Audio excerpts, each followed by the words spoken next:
Um, I also was very concerned that we had, at that point in time, 20, 30 years ago, there was a lot of debate over the medical model versus a biopsychosocial model.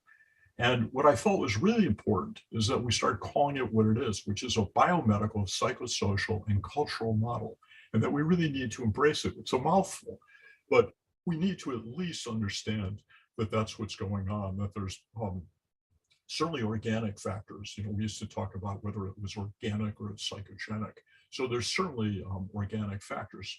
But by biomedical, I also mean that there's interventions by surgeons, interventions by medical physicians using medications that the side effects can have an adverse effect on sexuality, or with the new sexual medicine drugs that have been around since 1998, really, when Viagra was launched by Pfizer, that can extend sexual capacity and be of help.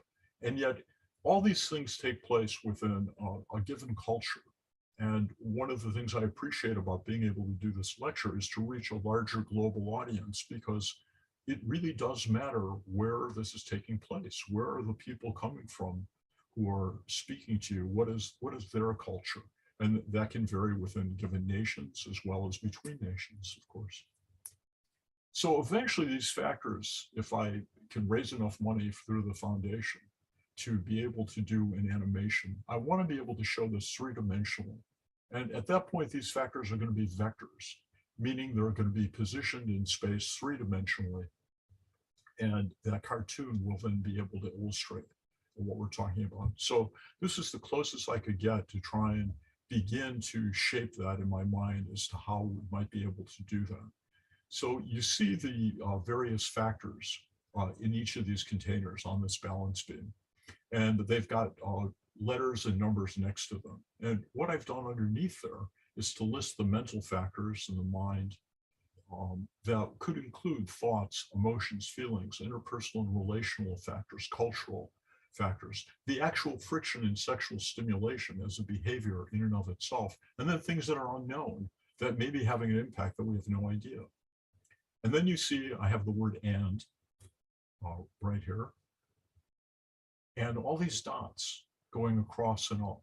And I did that to try and symbolize for whoever I try and get to do this animation, the fact that these things are permeable, that there's a real overlap between the mental and physical, in the sense that, brain thoughts that may be electronic, if you will, based on neurotransmitters, have both a physical reality as well as the thought itself being more, quote unquote, within the mind. So we know that the thoughts and learnings we have actually shape the brain and our physical being.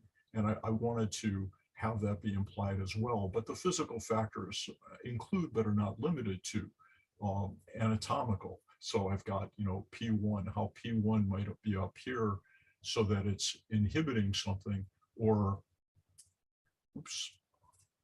or it could be, over on this side, exciting something as an anatomical factor. Then drugs and alcohol effects, endocrine effects, genetic predispositions, neurological input, and again, things that are unknown.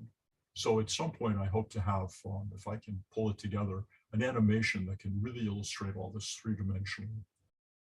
What I do have now available on the website of the foundation is just a one-pager that explains everything that I just showed you in the previous cartoon. And that, again, is available for free download for you, for those who want to pursue this and understand it even a little bit better. But the bottom line here is we're trying to instill hope and ease of understanding for the patient. We're trying to teach the patient the model to provide a vehicle for explaining etiology simply to the patient, to highlight treatment targets for change. So what I've also done more recently is I've done some Psychology Today blogs that are available, again, for free download, to share with your patients in order to facilitate that process. So if you're a little pressed for time and you're trying to explain this and it's not coming out exactly as you might hope, these are available to be able to share with you, both for yourself and for your patients. But essentially, once mistaken beliefs and other anti-sexual thoughts are recognized as sabotaging sexual success, hope can be instilled by explaining how a sexual problem's causes, once identified, can be fixed. So what's the takeaway from this talk's first section? First, you want to recognize that the sexual dysfunction is always determined by biomedical, psychosocial, behavioral, and cultural factors. Second, an individual's sexual function at any given moment in time is determined by the net sum of those factors. Third, you want to identify the key interfering factors as initial treatment targets.